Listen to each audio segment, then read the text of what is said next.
بسم اللہ الرحمن الرحیم۔ السلام علیکم۔ آج 15 سپٹمبر ہے اور دن ہے اتوار کا۔ 2-3-4 گھنٹے بعد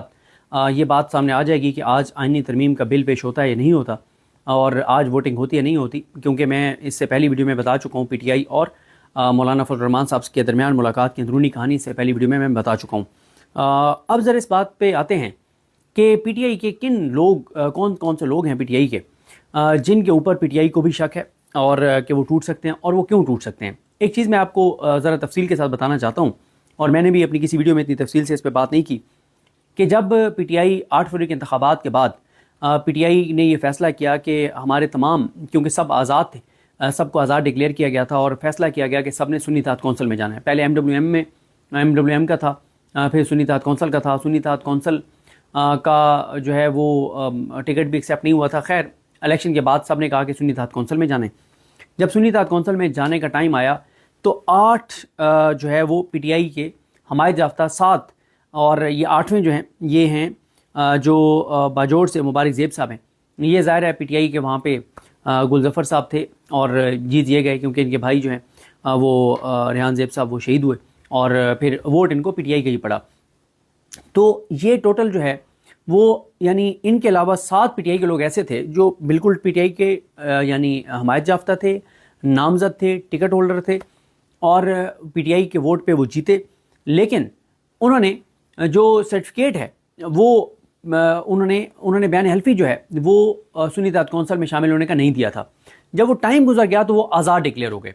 اب وہ جو ہیں وہ اس اسمبلی کے اختتام تک آزاد ہی رہیں گے، اب وہ کسی پارٹی میں نہیں جا سکتے۔ وہ جو 41 کا معاملہ ہے نا وہ الگ ہے، ان کو سپریم کورٹ نے ٹائم دیا تھا، یہ ان 41 سے ہٹ کے ہیں۔ اچھا، یہ کیونکہ آزاد ہیں اور یہ آزاد رہیں گے اس اسمبلی کے اختتام تک، یہ 4 مہینے بعد ختم ہوتی ہے، 6 مہینے بعد ختم ہوتی ہے، جب تک رہے گی اس اسمبلی میں یہ 8 ایم این ایز آزاد رہیں گے۔ اچھا، یہ جو 8 ہیں نا، یہ ان کے اوپر کوئی بائنڈنگ نہیں ہے کہ یہ پی ٹی آئی کی پالیسی کو فالو کریں، یہ بالکل آئینی ترمیم میں ووٹ ڈال سکتے ہیں اور ان کا ووٹ ویلڈ ہوگا۔ اچھا، ان 8 میں سے بھی 3-4 نام ایسے ہیں جو اس لیے انہوں نے سنی اتحاد کونسل میں جانے کا ڈکلیریشن جمع نہیں کروایا تھا کیونکہ وہ پی ٹی آئی کے ایسے عہدیدار تھے کہ وہ اگر سنی اتحاد کونسل میں چلے جاتے تو پھر وہ پی ٹی آئی کے عہدے جو ہے وہ نہیں رکھ سکتے تھے۔ لیکن ایک کی بات کرتے ہیں کہ کون سے 8 ہیں جو الیکشن کمیشن کے ریکارڈ میں انڈیپینڈنٹ ہیں۔ ان میں پہلا نام میں آپ کو باجوڑ سے بتا چکا ہوں، N8 مبارک زیب۔ اچھا، مبارک زیب صاحب جو ہیں انہوں نے کرن ناز صاحبہ کے پروگرام میں یہ بات کہی ہے، 4 انہوں نے مطالبات رکھے ہیں۔ پہلا ان کا مطالبہ یہ تھا کہ عمران خان صاحب سے ملاقات کروائی جائے، دوسرا ان کا یہ تھا کہ 50 کروڑ فنڈ دیا جائے، تیسرا ان کا یہ تھا کہ جو گلظفر صاحب ہیں ان کو فوکل پرسن سے ہٹایا جائے اور ان کو پارٹی کے عہدے سے بھی ہٹایا جائے۔ اس پہ گلظفر صاحب کا آ گیا، انہوں نے بڑے ہی ویسے زبردست انہوں نے ٹویٹ کیا، انہوں نے کہا کہ عمران خان پر جان بھی قربان ہے، یہ تو عہدے ہیں، دونوں عہدوں سے انہوں نے مستعفی ہونے کا اعلان کر دیا ہے، اور انہوں نے کہا ہے کہ جی فنڈ بھی میں لے کے دوں گا ان کو، اور ساتھ ہی شہباز گل صاحب نے بھی ان کو یقین دہانی کرائی ہے، اور پی ٹی آئی کے درجنوں لوگوں نے یہ یقین دہانی کروائی ہے کہ آپ کی عمران خان سے ملاقات کروائی جائے گی۔ اور اب ایسے ٹویٹس آ رہے ہیں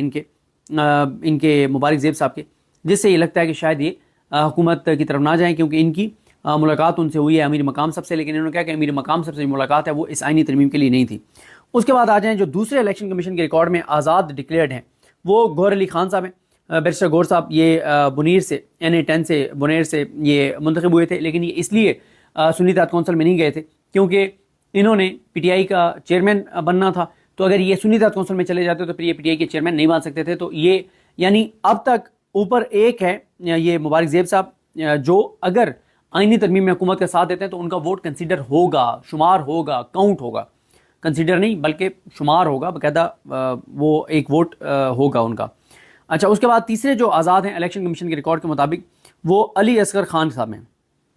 NA16 ایبٹ آباد سے یہ منتخب ہوئے تھے، اور یہ بھی پی ٹی آئی کے کیونکہ عہدیدار ہیں اس لیے یہ سنی اتحاد کونسل میں نہیں گئے تھے، یہ بھی یعنی پی ٹی آئی کے ساتھ ہیں، ان کے کوئی چانسز نہیں ہے کہ یہ ووٹ جو ہے وہ حکومت کے حق میں دے دیں، قاضی فائزہ کے حق میں دے دیں۔ اس کے بعد NA18 ہری پور سے عمر ایوب خان صاحب، یہ بھی کیونکہ پی ٹی آئی کے سیکرٹری جنرل عہدیدار، تو اس لیے انہوں نے بھی سنی اتحاد کونسل میں جانے کا بیان حلفی نہیں دیا تھا، تو ان کا بھی ظاہر ہے یہ تو سوال ہی پیدا نہیں ہوتا کہ ان کا ووٹ حکومت کی طرف جائے۔ اب آ جائیں، پہلا نام میں نے آپ کو کیا بتایا تھا، مبارک زیب۔ اس کے بعد جو آزاد ہیں وہ NA74 سیالکوٹ سے محمد اسلم گھمن صاحب، یہ آزاد ہیں اور بالکل ہی آزاد ہیں، اور پی ٹی آئی کہہ بھی رہی ہے کہ ہمارے ان سے رابطہ نہیں ہے اور ان کا کوئی واضح موقف بھی سامنے نہیں آیا۔ اچھا ان کا یا باقی آگے 3-4 جو نام ہیں ان کے موقف نہ آنے کی ایک وجہ یہ بھی ہو سکتی ہے کہ وہ حکمت کے تحت خاموش ہوں، یہ بھی ہو سکتا ہے حکمت کے تحت خاموش ہوں اور کہ بیان دیں گے تو شاید زیادہ معاملات آ جائیں، کیونکہ پی ٹی آئی ان 3-4 کا تو یہ بھی کہہ رہی ہے کہ یہ اغوا ہو چکے ہیں، اور اورنگزیب کھچی کا بھی کہہ رہی ہے، سعد اللہ بلوچ صاحب کا بھی کہہ رہی ہے۔ اچھا سعد اللہ بلوچ صاحب کا تو اب معاملہ کچھ اور ہے، مطلب معاملہ کچھ اور سے مراد یہ ہے کہ وہ کیونکہ ان کا ووٹ کاؤنٹ نہیں ہوگا، لیکن ایک یہاں پہ رکے ایک اور چیز آپ کو بتا دوں کہ ایک اور واردات ڈالنے کی کوشش کی جا رہی ہے۔ پی ٹی آئی کے جو لوگ پی ٹی آئی کا ڈیکلریشن دے بھی بیان حلفی دے بھی چکے ہیں ان 41 میں سے، ان کو بھی اغوا کیا جا رہا ہے اور ان کو یہ کہا جا رہا ہے کہ آپ یہ کہیں کہ پی ٹی آئی نے جو بیان حلفی الیکشن کمیشن میں جمع کروایا ہمارا، وہ تو ہمارا ہے ہی نہیں، وہ تو جعلی انہوں نے تیار کیا، میں تو آزاد ہوں۔ اس طرح سے آپ آئینی ترمیم میں ووٹ ڈالیں گے، ادھر سے آپ کیونکہ یہ کہیں گے کہ وہ میرا بیان حلفی نہیں ہے، آپ مکر جائیں گے، باقی الیکشن کمیشن میں ہم سنبھال لیں گے، اسلام آباد ہائی کورٹ میں ہم سنبھال لیں گے، آپ کا ووٹ بھی کاؤنٹ ہو جائے گا، آپ ڈی سیٹ بھی نہیں ہوں گے، اور آپ کا یہ کنٹروورشل ہو جائے گا کہ وہ بیان حلفی ہی آپ کا نہیں تھا، یہ بھی اغوا کر کے ان 41 میں سے کچھ لوگوں کو اس لیے اغوا کیا جا رہا ہے کہ تاکہ ان سے یہ بیان دلوایا جائے کہ میں نے تو بیان حلفی دیا ہی نہیں ہے، میں تو پی ٹی آئی کا ہوں نہیں، یہ بھی ایک کوشش کی جا رہی ہے۔ اچھا اس کے بعد آ جائیں جی این 142 سہیوال سے عثمان علی صاحب، ان کے حوالے سے بتایا جا رہا ہے کہ ان کا بیان آ گیا ہے کہ وہ پی ٹی آئی کے ساتھ ہیں، لیکن اگر عثمان علی بھی حکومت کے حق میں ووٹ ڈالتے ہیں تو وہ کاؤنٹ بھی ہوگا اور ڈیفیکشن کلاز میں نہیں لگے گی، کیونکہ پی ٹی آئی کی پالیسی ان پہ اپلائی نہیں ہوتی۔ این اے 146 خانیوال ظہور حسین قریشی صاحب، اچھا ظہور حسین قریشی صاحب کا مجھے نہیں، ان کا مجھے ویسے کنفرم نہیں ہے، یہ کنفرم نہیں ہے کہ یہ پی ٹی آئی کے ہی ٹکٹ ہولڈر تھے یا پی ٹی آئی کے امیدوار کو ہرا کے یہ آئے تھے، لیکن یہ بھی بعد میں ان کا یہ ضرور آیا تھا کہ پی ٹی آئی میں شامل ہو گئے، لیکن انہوں نے بھی بہرحال سنی اتحاد کونسل میں شمولیت کا بیان حلفی نہیں دیا تھا، لہٰذا یہ آزاد ڈکلیئرڈ ہیں، یہ بھی ووٹ دینا چاہیں تو یہ ووٹ دے سکتے ہیں آئینی ترمیم میں، اور ان کا ووٹ کاؤنٹ ہوگا باقاعدہ۔ پھر وہ آ جائیں 159 وہاڑی سے اورنگزیب کھچی صاحب، اچھا اورنگزیب کھچی صاحب کیونکہ وہاں پہ ہمارے دوست ہیں ڈاکٹر نوید اقبال کھنڈ صاحب، اور ان کا ان کے ساتھ بڑا تعلق ہے، تو انہوں نے خیر مجھے کال کر کے کہا کہ جی ان کے کچھ ان سے ریلیونٹ لوگوں سے بات ہوئی ہے، تو کھچی صاحب جو ہیں اورنگزیب کھچی صاحب ووٹ نہیں دیں گے، لیکن بہرحال کہتے سب یہ ہیں، لیکن ابھی تک ان کا کوئی تردیدی بھی بیان نہیں آیا، بلکہ اب یہ دعویٰ کیا جا رہا ہے، اور عمر ایوب صاحب نے بھی کہا ہے کہ ان کو اغوا کر لیا گیا ہے۔ تو لہٰذا ہم کنکلوڈ اس طرح سے کرتے ہیں کہ ان میں سے جن کے اوپر بہت زیادہ شک کیا جا رہا ہے اور پی ٹی آئی کہہ رہی ہے کہ ہمارے ساتھ رابطے میں نہیں ہے اور یہ ووٹ ڈال سکتے ہیں، یعنی ان کا تو اب کھل گیا نا معاملہ مبارک زیب صاحب کا، ان کو تو الگ کر دیں۔ جو پی ٹی آئی بہت زیادہ پی ٹی آئی کہہ رہی ہے کہ یہ ہمارے سے تقریباً ٹوٹ چکے ہیں،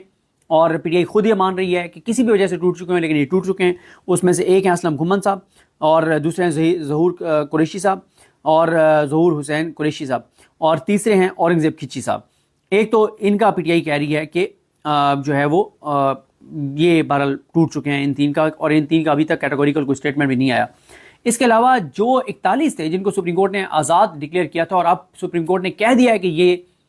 جو ہے وہ پی ٹی آئی کے ہی ایم این اے ہیں، کل والے سپریم کورٹ کے فیصلے کے بعد، وضاحت کے بعد، لیکن ان 41 پہ بہت کام کیا گیا ہے، اور ان میں سے کچھ نام میں ایسے لوں گا جو آپ کو پتہ ہے کہ وہ سوال ہی پیدا نہیں ہوتے جو جائیں، لیکن کچھ کے اوپر انہوں نے برداشت کیا، اور 1 2 3 ان میں سے ایسے ہیں جن کے اوپر بھی پی ٹی آئی کا یہ ایک خیال ہے کہ وہ مان گئے تھے کہ ٹھیک ہے ہم آزاد ہیں، ابھی تک ہمیں الیکشن کمیشن نے نوٹیفائی نہیں کیا پی ٹی آئی کا، تو ہم ووٹ ڈال دیتے ہیں۔ یہ دعویٰ پی ٹی آئی والے خود کہہ رہے ہیں، لیکن میں 41 کے جلدی نام لے دیتا ہوں۔ ان کے اوپر بہت کام ہوا ہے اور ابھی بھی کام ہو رہا ہے۔ ان میں سے کچھ لوگوں کو اغوا کیا گیا ہے اور کیا جائے گا۔ ان کو یہ کہا جا رہا ہے کہ آپ نے دے دیا بیان حلفی، لیکن آپ مکر جاؤ، کو میں نے تو بیان حلفی دیا ہی نہیں ہے، وہ تو جھوٹا بیان حلفی ہے، اور اس طرح سے آپ ووٹ ڈالو گے، ووٹ کاؤنٹ ہو جائے گا۔ تو ان میں ہے جناب این اے 1 چترال اپر سے عبد اللطیف صاحب، این اے 5 اپر دی صاحبزادہ صبغت اللہ صاحب، این اے 13 بٹگرام محمد نواز خان، این اے 22 مردان محمد عاطف۔ اچھا یہ میں نے آپ کو بتایا نا کہ یہ وہ نام ہے، ان میں سے اب عاطف خان صاحب ہیں یا علی محمد صاحب ہیں، تو تصور ہی نہیں ہے نا، تصور ہی نہیں ہے کہ یہ پی ٹی آئی سے ادھر ادھر جائیں، لیکن ان میں سے کچھ نام ہیں جن کے اوپر کوشش کی گئی۔ میں آپ کو جلدی وہ 41 نام لے رہا ہوں جن کو سپریم کورٹ نے پہلے آزاد ڈکلیئر کیا تھا، لیکن اب یہ سب پی ٹی آئی کے ہیں، ان کا ووٹ کاؤنٹ نہیں ہوگا، اور صرف ان میں سے ریاض فتیانہ صاحب کے بارے میں بتایا جا رہا ہے کہ انہوں نے بیان حلفی نہیں دیا، باقی 40 نے بیان حلفی دے دیا ہوا ہے۔ اب یہ پی ٹی آئی کے ایم این اے ہیں، اور ہاں اگر کوئی مکر جاتا ہے کہ میں نے بیان حلفی نہیں دیا تو وہ معاملہ کنٹروورشل ہو جائے گا، وہ پھر عدالتوں میں ڈیسائیڈ ہوگا۔ اس کے بعد میں نے یہاں پہ تھا این اے 22 مردان 2 محمد عاطف صاحب، این اے 23 مردان علی محمد خان، این اے 26 محمد ساجد خان، این اے 27 خیبر محمد اقبال خان، این اے